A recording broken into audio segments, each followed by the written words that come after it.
And one of the things that I think has been so critical for me is to constantly remind myself that staying true to one's values and honoring them publicly and privately and standing up for situations when those values are crossed or broken is so critical to building that sense of believability and honoring the people around you.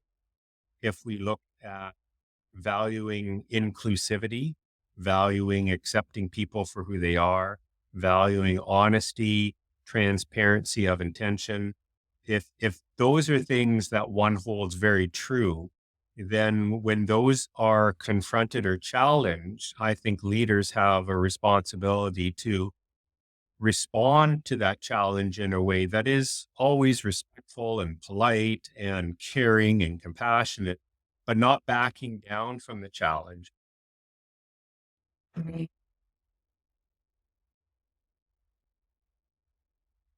Today's guest comes to you from beautiful Vancouver Island. Dave Eberwein is the superintendent of Saanich Schools, just north of Victoria, British Columbia, beautiful part of the country, which he reminds me often how beautiful it is and perhaps how challenging it is to live where I do in Moose Jaw. But we joke about that and lots of other things. But I think the thing I appreciate so much about Dave is his thoughtfulness, and that's reflected in his blog first and foremost for others to view. He really has taken up blogging. He blogs pretty regularly and always has just very, very insightful, thoughtful things, often things that he's learning himself, that he's trying to process. And he does that in a public way, which I think is the fantastic and great use of an online space like a blog.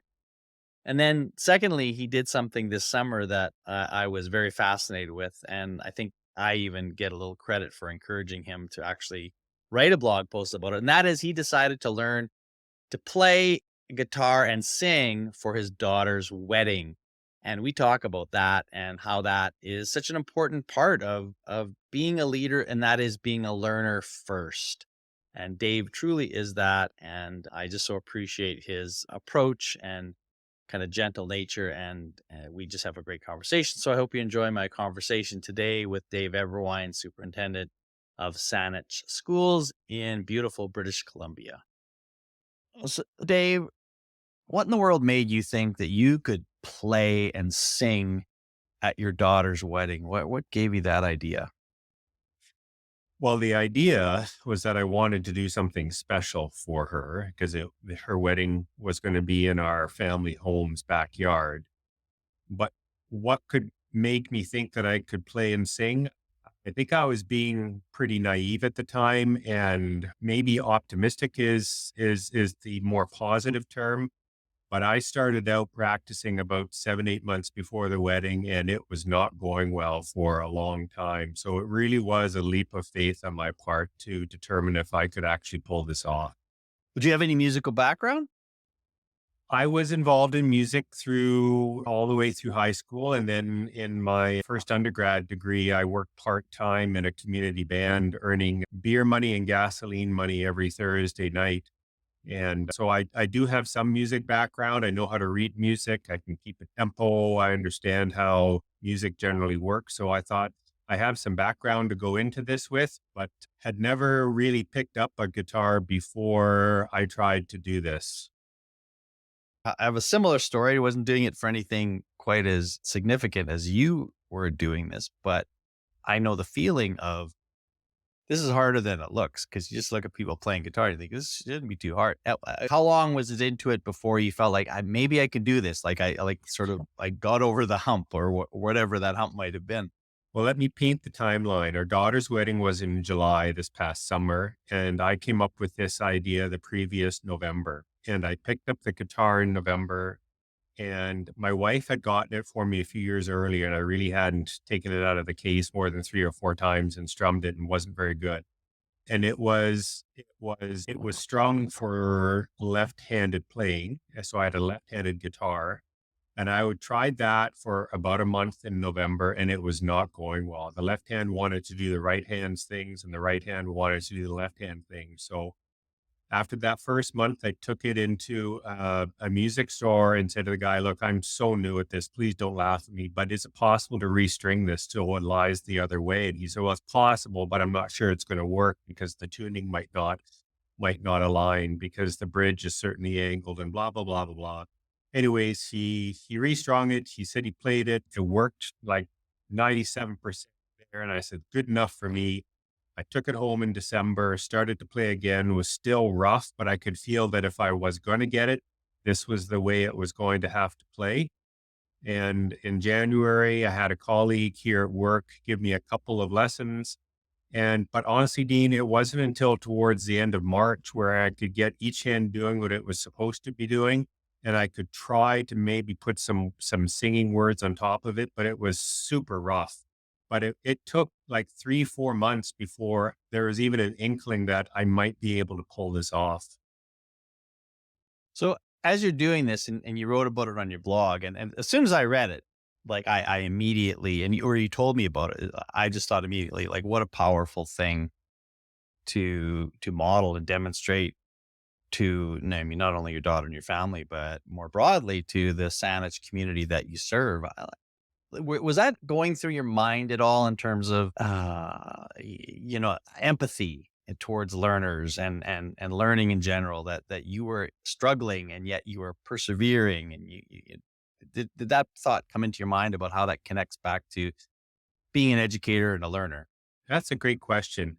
At the beginning, I'd say no, because my focus was solely on my daughter and trying to show her how important she was. And I thought if I could pull this off, there would be that hopeful level of understanding that this took me a long time to do. As When I finished it and people were commenting about it, and especially in my blog when I made the connection to education, that's when I really started to put more thinking time towards that aspect of it. That by taking a risk and modeling something that we ask our students and even our staff to do on a regular basis was probably a really powerful message. And I remember our conversation, Dean. You suggested to me that I should write a blog about this, and that hadn't even entered my mind at that point in time. And so I spent some time after the wedding putting some thoughts down, and the blog has been surprisingly well received. I've only received one criticism about it. The rest have been all positive comments about the risk taking in the modeling and setting an example for others that it's okay to try something new. And those are things that we speak about often in education. And it all sounds very positive, but when you're the one that's having to model it, seeing your own struggles and failures, that's not as fun, if you will, as it might seem. What examples can you point to in other respects, maybe not so abstractly connected, but maybe more directly connected to leadership and education, that either you have maybe previously modeled for people, or at least you've seen in other leaders that says, oh yeah, like they're actually showing me that they're sort of being vulnerable in their learning and demonstrating that? There are a number of colleagues that I've had the privilege of working alongside or at least witnessing from a moderately small distance that have really taken on some challenges that have been very personal to them and passionate for them. And I see them taking risks out there to improve themselves and to improve the life chances of their students and their staff. And it's inspiring. I look back at my real first exposure with Chris Kennedy, the superintendent in West Vancouver. He hired me out of Burnaby to be the assistant superintendent there. And I remember early on talking with Chris about his experience with social media. And Chris was quite a pioneer with social media, especially Twitter, and using it not only as a communication out, but as a communication in source, where he would send out a question or a comment, and the people that he was engaged with on that social media platform would provide him with a rich tapestry of information back. And he was quite an innovator in that regard. And that was a good lesson for me to learn that you don't always have to do things the way they've always been done. Let's stretch ourselves and try and find better ways, more creative ways of tackling things, and to make us better down the road.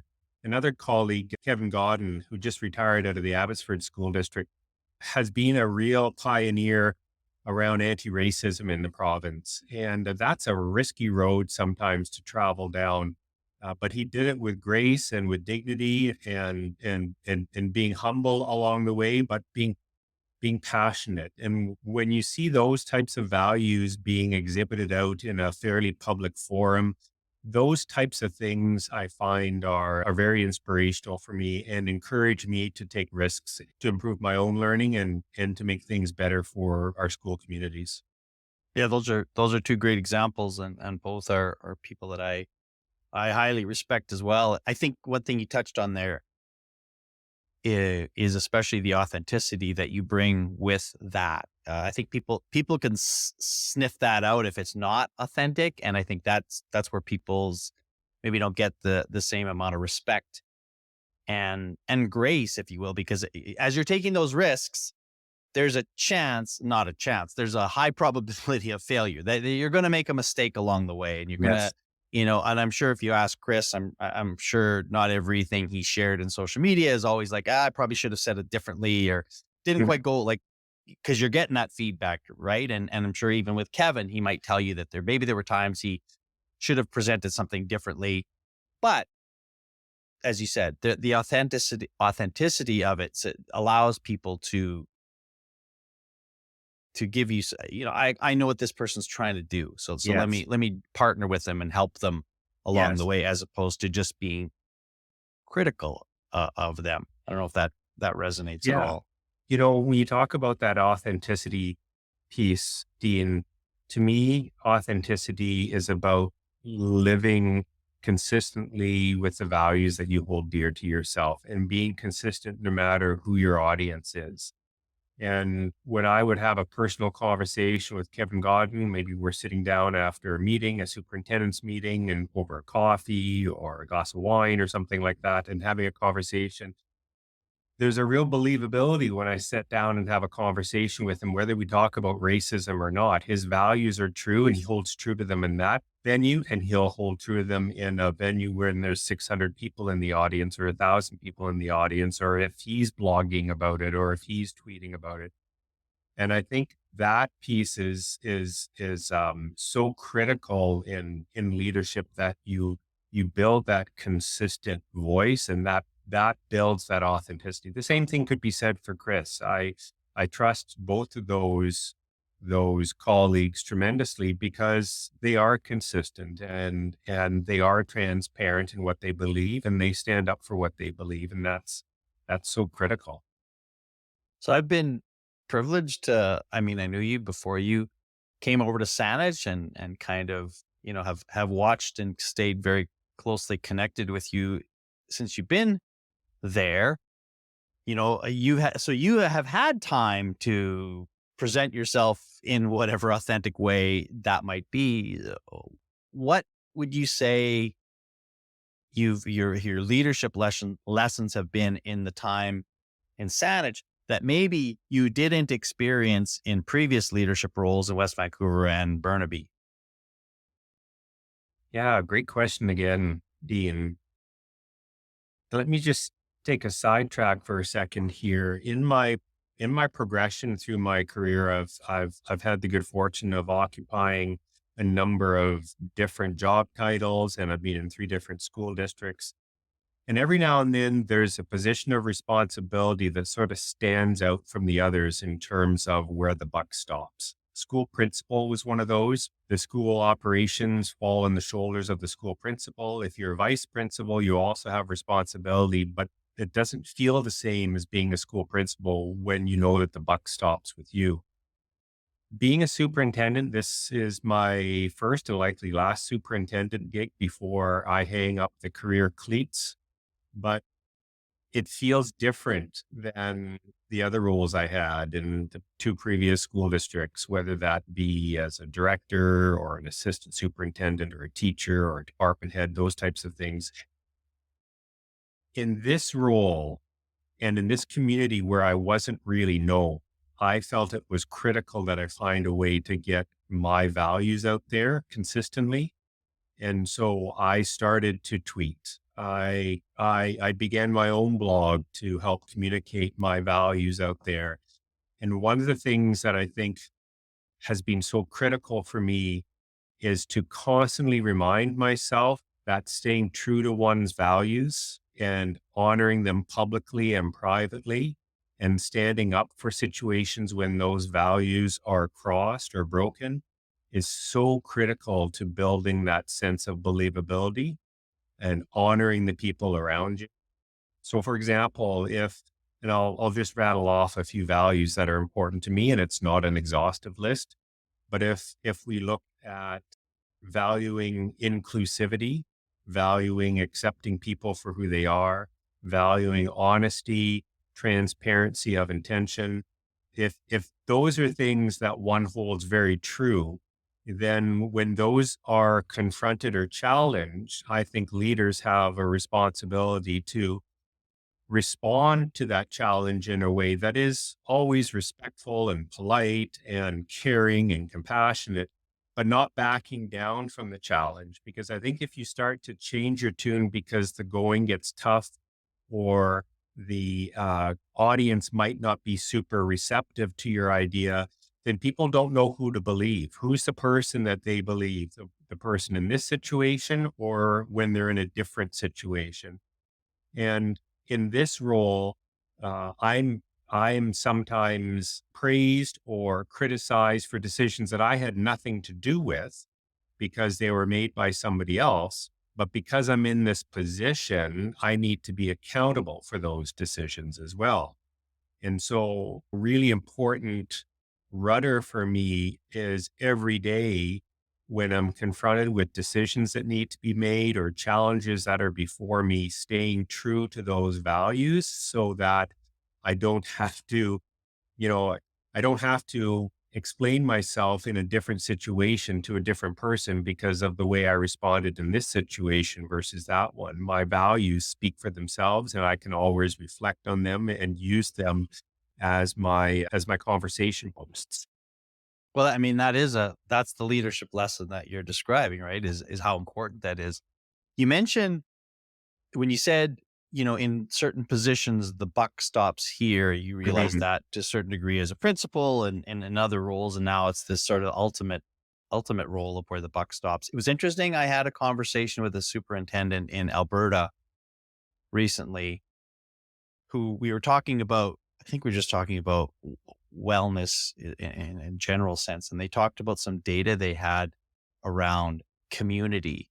And he said people rank their level of how belonging they felt in terms of connecting with other people. And he said their principals and vice principals ranked as essentially the loneliest people in their district in terms of having fewer close colleagues to talk with. And Mhm. you kind of understand that it's a bit of the nature of leadership.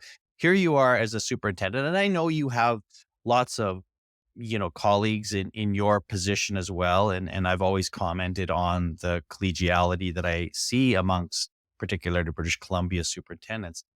At the same time, you're not having coffee with, Chris Kennedy and Kevin Godden and others on a daily basis. What does community look like for you in terms of that support, even, whether that's with your, sort of cabinet level team or others, but like the degree of connectedness that you feel now as a superintendent versus how you felt in other positions? Yeah, I I understood when I applied for this job and was granted this job that there's only one of them in the school district. And while there are 60 public school districts in the province, so I have 59 other colleagues in a similar position to me, all of their positions are in many ways unique to that school district. And so while we share some commonalities and we share the ability to commune on certain topics, in many ways, this is an isolating position because nobody truly understands the challenges or the obstacles that pertain to this particular office in this particular school district. The politics might be different, the community feel might be different, the different levels of position within the school district leadership team will be different. The priorities within the strategic plan will be different. And so while that's exciting because every opportunity is unique, it does feel isolating at times. And for me, ensuring that I have community with others is critical. Part of my job, I think, is making sure that I use that community as a sounding board when I have questions or concerns. And so I love the fact that electronic communication has really accelerated over the last number of years, especially. And while I don't want to thank COVID for this, it really accelerated our ability to try and communicate both through visual and auditory means and in a seamless fashion. It takes nothing for me to dial up a superintendent almost anywhere in the country if I want to have a conversation, and I can have it face to face over a computer screen to talk about things. And I think I think that's what makes this job in some ways unique. And I think it also makes this job challenging. But in many respects, having this community of colleagues that have a similar experience of isolation can also be very bonding and also be very reinforcing for some of the challenges that, say, I go through on a daily, weekly, or monthly basis here. Yeah, I'm always very impressed with leaders who value that sense of community and foster it in other ways. And but it has to be reciprocal too, right? As much as Yes. you think it's important, you have to receive that as well. And interestingly enough, and I don't even know where I was reading this somewhere, but it was really a call to, I think it was specifically around education. As much as your role and your team's role is to help foster a sense of well-being and belonging amongst your staff, it's important that they feel reciprocal in terms of helping you feel that way too, right? Just Yes. because you're the boss Yeah. doesn't mean that they have no obligation to check in on you. Hey, Dave, how's it going? How are you doing? Right. And I know that maybe seems not the norm, but I think if you can create a culture where, yeah, I appreciate it when a teacher wants to know how I'm doing and is Yes. concerned because they know, I mean, they are the one that passes the buck on to you. So they know when Yes. they've given you a challenging situation to have to deal with, and so I guess I'm always hopeful that, whether you're the bus driver, the kindergarten teacher, the principal, or whomever, you look to your leaders, the people who serve you, and have a sense of responsibility to care for them Yes. in maybe not the same way, but as much as they care for you. I think, yeah, and I think part of that, Dean, you twig something in my consciousness right now around another important part of this role. You talk about that connection where that it feels good, or you want a teacher to say, "Hey, Dave, how's it going? I know this has been a difficult time or a difficult question that you've had to answer." That sense of community, if we go back to that concept, is important.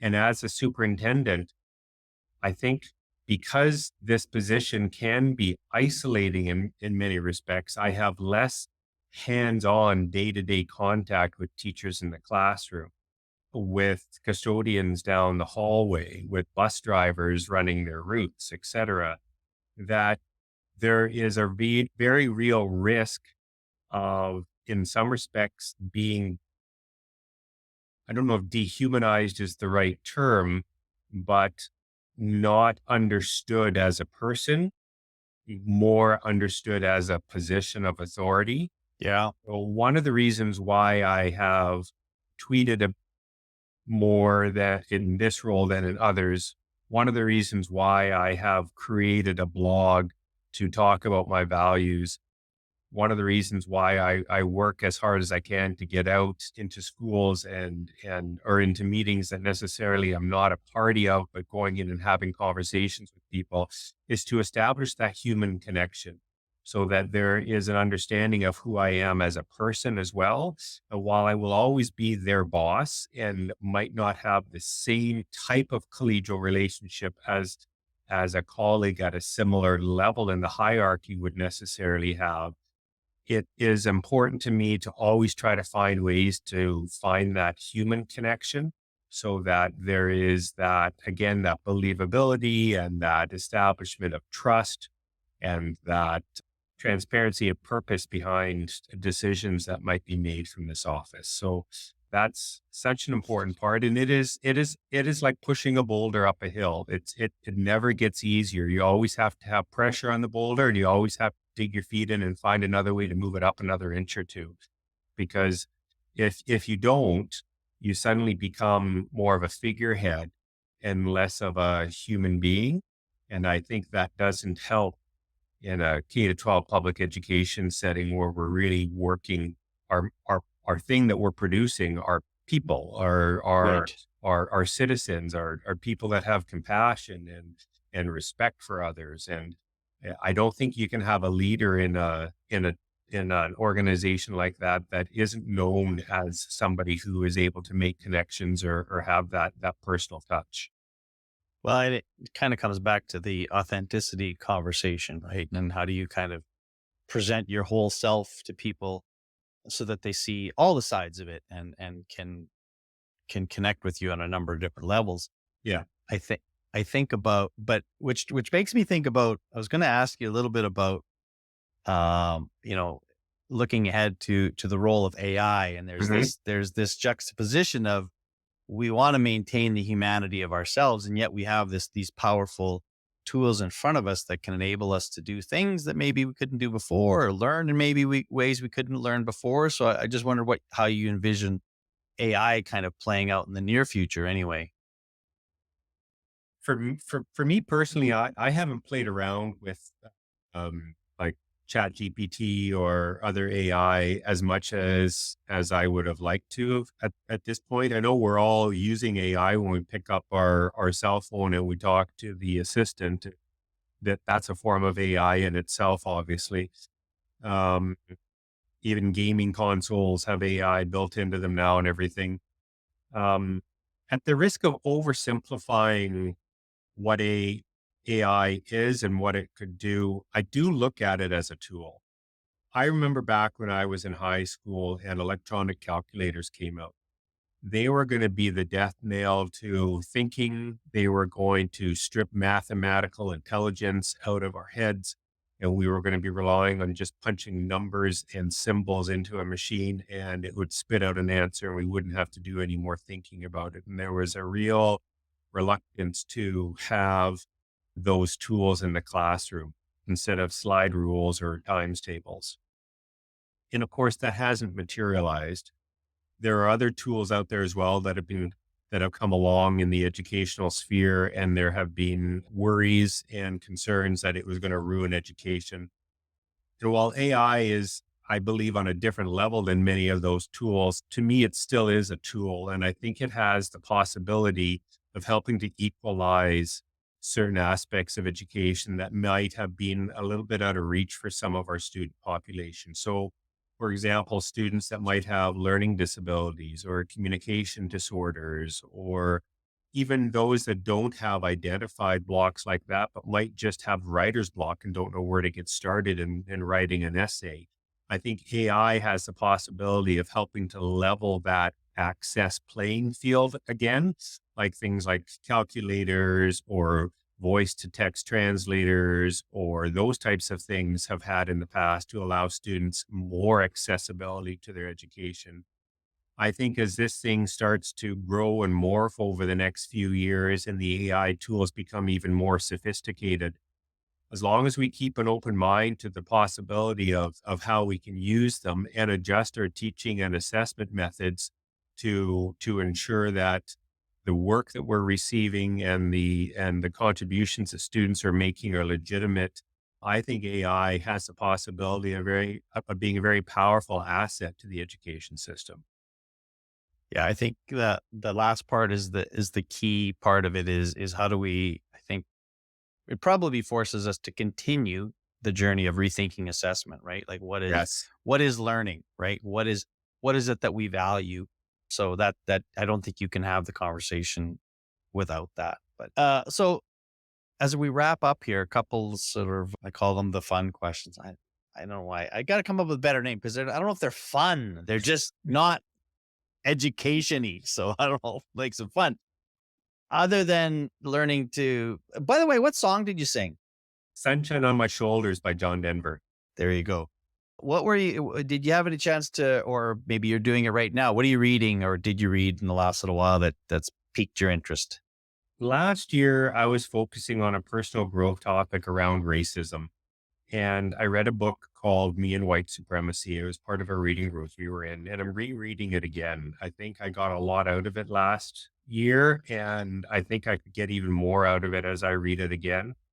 It's written by a woman by the name of Layla F. Saad, and she talks about the various levels of what racism is and what it looks like and what it feels like, and really taking that personal step at the end of each chapter to answer some reflective questions in a journal. And it's really been a purposeful read and a very personal read. And it's helped widen my viewpoint on what racism is and what it looks like and what obligation we have as as myself being part of a dominant sector of society.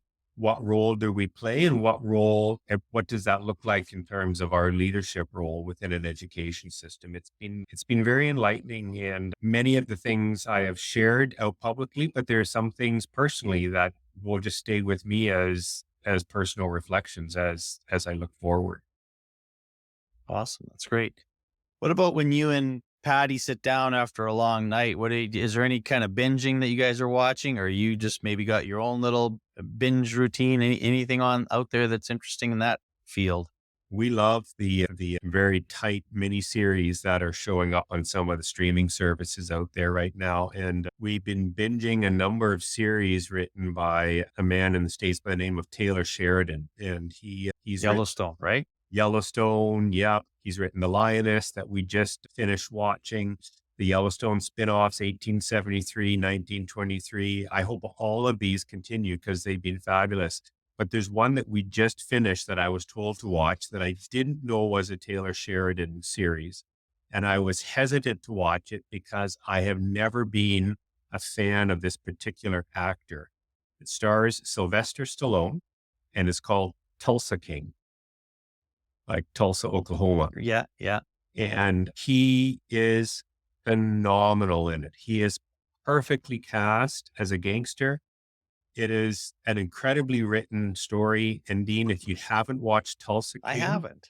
I've seen it, but I haven't watched it. watched it. Watch it. I don't Okay. know if you're a Sly fan or not. And if you're not, don't I'm let that- indifferent. I'm Okay. indifferent, but I have watched all Yellowstone. I'm all caught up in Yellowstone, so Yeah, I do have that. In the 1873 and 1923, you've watched those spinoffs as well. No, I haven't watched those. Haven't watched those. They're very good. The 1923 one stars Harrison Ford. It's excellent.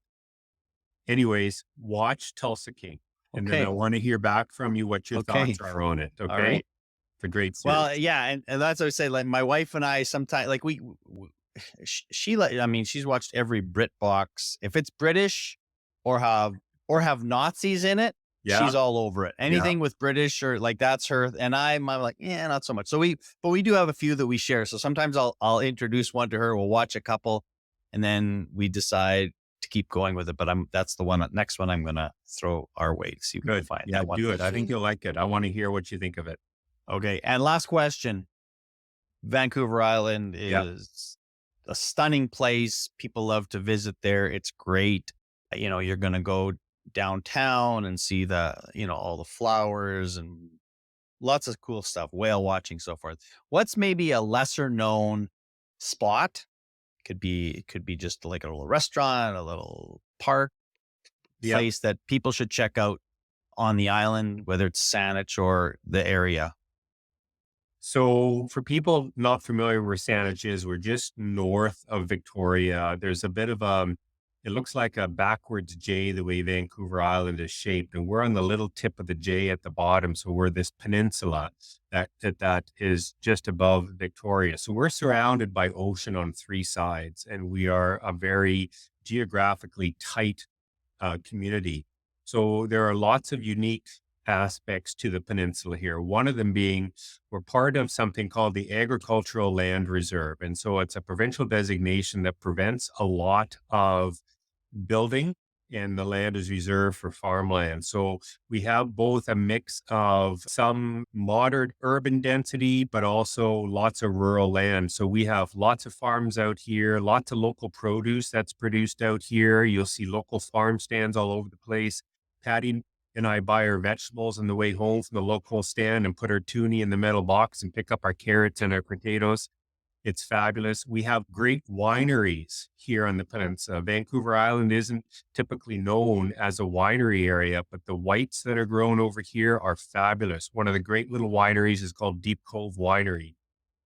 Fabulous light white wines there. Excellent. We're also surrounded by incredible beaches here. There's one called Island View Beach, which is dog friendly for most of the year. And the dogs go crazy on the beach there. And there's camping on it as well, too. Great place. There's lots of windsurfing going on out in the ocean there. It's a fun place to be. And yet it's really just known by the locals. Tourists typically don't go to it, but it's this massive beach on the east side of the island. And our little town of Sydney, which is quite close to where Patty and I live, is really a little hidden gem on the island. Every year, one of the local magazines talks about the top 20 places, top 20 towns in Vancouver Island, and Sydney historically comes out as number one. It's got the quaintest little downtown with coffee shops and bistros and some amazing restaurants. And it's only about 5 or 6 blocks long. It's just a great place to wander. And then it's got a great seawall with some pubs right on the beach down there. It really is a little gem. So if you're ever out here in Vancouver Island and you're going to Victoria, by all means, spend some time on the peninsula up here. I don't think you'll regret your stay. There's some great, great hidden gems up here. Well, after you do hang up your education cleats, it looks like you have a job offer for Tourism Vancouver Island. I'm in. I'm in. I'll take people around. I love it over I here. think so. I think you're good. Well, anyways, Dave, thank you so much for your time and your thoughts. I always appreciate it, and I know we always will stay in touch and talk soon. Absolutely. I really appreciated the time. Thanks for having me on, Dean.